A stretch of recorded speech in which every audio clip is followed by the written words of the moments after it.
Hare Krishna. The Saga of Gora Kumbhar, for whom Krishna broke the laws of nature. In the 13th century in Maharashtra, there lived an extremely poor devotee, Gora Kumbhar. Such great was his devotion that Rukmini-Krishna, disguised as labourers, personally worked in his home as servants to help him and his family. Gora Kumbhar himself chopped off his hands when they made an offence towards Lord Krishna. But after a few years, in lieu of his unflinching devotion towards Krishna, his hands grew back like branches of a tree. And his dead son, who was crushed to death in a tragedy years ago, was miraculously brought back to life by Krishna. The miracles of devotion to Lord Krishna. Around 800 years back, in the village of Teredoki, lived an extraordinary devotee of Lord Krishna by the name of Gora Kumbhar. A potter by profession, he would always be engrossed in singing bhajans of Lord Vitthal, which is another name of Krishna. He chanted the name of Pandurang Lord Vitthal even while working. Gora Kumbhar was married to Santi. Soon after, his wife gave birth to a son and they named him Hari. Once, his wife left her child Hari in the courtyard where Gora Kumbhar was working and went to bring water. Gora Kumbhar was at that time stamping and pounding clay in the pit. There were dark clouds in the sky and a crow flew by. Hari, on seeing the crow, said, "Baba, look, crow." As soon as Gora Kumbhar saw the crow and the dark clouds, his heart was filled with the thoughts of Vitthal, as he too was a dark-complexioned one. He then started singing about Vitthal, and soon he transcended into a different state as usual. He was chanting Vitthal, Vitthal and dancing in the pit with his arms up. In some moments, rain started pouring in and the kid came running to Gora Kumbhar, asking him to carry him as he was afraid of the thunders. As Hari came to his dad, he fell into the clay pit and Gora Kumbhar, without noticing him, continued his dancing and stamping and pounding the clay while Hari was stuck in the pit. Hari got deep into the pit because of Gora Kumbhar's stamping and pounding, and he died. He was lost in singing the bhajans of Pandurang, Jai Hari Vitthal, Jai Hari Vitthal, Jai Hari Vitthal, and he didn't even hear the cries of his child, and his child, Hari, died. On returning, his wife saw her husband Gora Kumbhar to have been deeply lost in Vithal's bhajan, and his clothes had blood. Then her eyes fell on the churned mud, which had become red with blood. She realized that her child Hari had been crushed under the mud. She started wailing in grief. Shanti was shouting in grief, which broke Gora Kumbhar's concentration and transcendental loving service to Vitthal.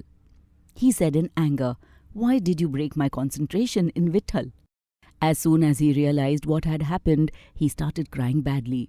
He said, "Pandurang, what big offence have I done?" In her sad bereavement, Shanti started putting all the blame of the loss of her child on Vithoba, in whose kirtan Gora Kumbhar was spending most of his time. As Gora Kumbhar had strong faith in God Vithoba, he got angry at the words of his wife. He ran at her to thrash her. Seeing the wrath of Gora Kumbhar, Shanti got frightened and requested him not to touch her, and she took an oath on Vithoba's name. In Gora Kumbhar's life, there was nothing more holier than the name of God Vithoba. He therefore accepted the word of his wife regarding the oath and threw away the stick in his hand and again got fully engrossed in the bhajan of Vithoba, forgetting totally the incident about his son. Shanti, who was a devoted Hindu wife, reconciled after some days, and one night when Gora Kumbhar was lying down, she went near him to rub his legs. On seeing his wife near him, Gora Kumbhar reminded her about her own oath not to touch her and did not allow her to touch him. Knowing Gora Kumbhar's faith in God Vithoba fully well, Shanti had no argument with him. However, remembering the death of her only son, she thought that their family would come to an end if Gora Kumbhar would continue to behave in that fashion and refused to touch her under the pretext of the oath, which she once proclaimed in her sad bereavement. Seeing the continued behavior of Gora Kumbhar in that fashion, Santi went to her father for help. She told her father the incident that took place on that day and the adverse effect that her oath had on her husband. She suggested to her father that instead of allowing the end of the family in this way, her younger sister Rami might be given to Gora Kumbhar in marriage so that the family would have a successor. This suggestion was accepted by Santi's father, and he accordingly approached his son-in-law and requested him to accept Rami, his second daughter, as his wife. Gora Kumbhar agreed to the proposal and the marriage took place. After the marriage was over, the father-in-law requested on Vithal's oath to Gora Kumbhar to treat both his daughters alike. Gora Kumbhar accepted his father-in-law's request, which was on Vithal's oath, and he started behaving towards his younger wife also in the same way as he was behaving towards the elder one. He interpreted the request in such a way that the second wife should also be treated in the same way as the first one. He therefore avoided both his wives and did not touch either of them. When this was learnt by Santi from Rami, the latter started lamenting her lot, and both again thought that in spite of all their efforts, the family would come to an end due to his behavior. Both of them became depressed. The sisters then scratched their heads for a long time to find some way out of the difficult situation in which they were thrown by destiny. But ultimately they hit on a plan and carried it out one night. When Gora Kumbhar was asleep one night, they went and slept on either of his sides and kept his hands on their bodies. Gora Kumbhar woke up and found that the oath on Vithoba had been violated and that his hands were responsible for that act. He was a staunch devotee of Vithoba and was not therefore able to tolerate this disorderly behavior of his hands. He wanted to punish his hands as atonement, and he hit them with a sharp instrument and chopped off both his hands. Due to this, his pottery business also suffered a setback. Thereafter, Lord Vitthal and goddess Rukmini started living in his house in the guise of labourers, and his business started to flourish again. But both the wives felt sorry to find that their remedy had proved worse than the disease and had recoiled on them. However, when both of them started lamenting for what had happened, Gora Kumbhar consoled them, saying that God Pandurang, Vithoba, was their protector and well-wisher, and that Vithoba knew what was good or bad for them. He further told them to wait and chant the name of the Lord so that Vithoba would do away with all their calamities. Gora Kumbhar was a devotee of Vithoba from the bottom of his heart. He did not advise his wives outwardly. He really meant what he said. He was passing his days in that condition in perfect contentment.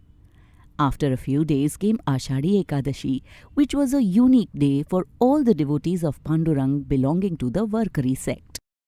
The famous saints Sant Gyaneshwar and Sant Namdev were on their way to Pandharpur. On their way, they came across the village of Teredoki. There they asked Gora Kumbhar and his wives to accompany them to Pandharpur. Hence, like a true Varkari, Gora Kumbhar started for Pandharpur and reached that place on the Ekadashi day. He took with him both his wives. No sooner they reached Pandharpur, they took a bath in the sacred Chandrabhaga river and visited the Pundalik's temple. Thereafter, they came to Vithoba's temple and had darshan of the Lord. While they were thus busy in paying homage to the Lord, they heard a song and at once recognized the voice of Saint Namdev. Namdev was doing kirtan at the place known as Garudpar, near the temple. At that time, there were many saints in the audience. Most of the noted saints of that time like Gyandev, Navrittinath and others were present and were listening to the kirtan attentively.